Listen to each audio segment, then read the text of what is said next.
एक बार एक लड़का था जो गुणी कलाकार, दिखने में अच्छा और बहुत बुद्धिमान था। एक स्वाभाविक नेता टाइप का, बॉर्न लीडर। ऐसा कोई जिसे हर कोई अपनी टीम में चाहता था, मगर वो बहुत स्वार्थी और गुस्सैल भी था। जब उसे गुस्सा आता था वो बहुत ख़राब चीज़ें बोलता और करता, इतना कि उसके आसपास कौन है इसका भी लिहाज नहीं रखता था, अपने दोस्तों का भी नहीं, इसलिए उसके दोस्त भी कम थे। मगर वो कहता कि अरे वो लोग तो मूर्ख हैं।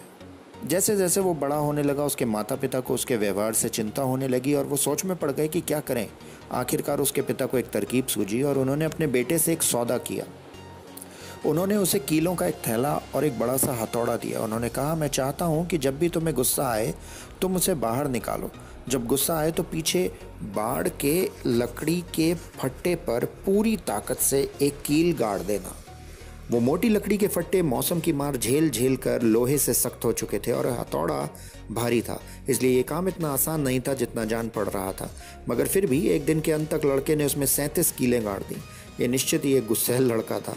धीरे धीरे कुछ हफ्ते बीत जाने पर यह संख्या घट गई। उसे अपने गुस्से पर काबू आने लगा, क्योंकि बाढ़ में कील गाड़ना मुश्किल काम था। फिर एक दिन आया जिस दिन लड़के ने एक बार भी गुस्सा नहीं किया। उसने गर्व से जाकर अपने माता पिता को ये बात बताई। पिता ने कहा, तुम्हारी कामयाबी के लिए तुम एक कील निकाल सकते हो। ये तुम हर उस दिन कर सकते हो जिस दिन तुम गुस्सा नहीं करोगे। कई हफ्ते बीत गए। आखिरकार एक दिन लड़के ने आकर गर्व से बताया कि अब फट्टे में एक भी कील बाकी नहीं है। पिता ने उसके साथ बाढ़ देखने चलने को कहा और उन्होंने कहा, तुमने बहुत अच्छा काम किया है बेटे, मगर मैं चाहता हूँ तुम वो छेद देखो जो रह गए हैं। अब चाहे जो हो जाए बाढ़ कभी पहले जैसी नहीं होगी। गुस्से में कही और करी बातें भी ऐसे ही निशान छोड़ देती हैं, दाग हमेशा रह जाता है। अब तुम कितनी भी दफ़ा माफ़ी मांगो, कितने भी साल बीत जाएं, दाग रह जाते हैं।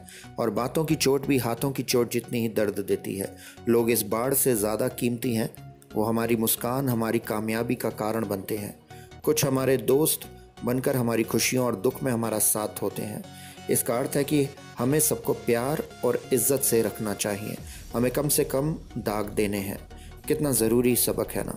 और एक बात जो हम सबको बार बार याद रखनी चाहिए, सबको कभी ना कभी गुस्सा आता है। असली इम्तिहान वो है कि हम उसका क्या करते हैं। अगर हम समझदार हैं तो हम अपना समय पुल बनाने में लगाएंगे, ना कि बाड़ें। कहानी पसंद आई हो तो लाइक, शेयर, सब्सक्राइब कीजिएगा। जो भी ये वीडियो देख सुन रहा है, हृदय से मेरी प्रार्थना है कि आपकी जीवन यात्रा स्वास्थ्य, सुख, शांति और समृद्धि से भरपूर हो।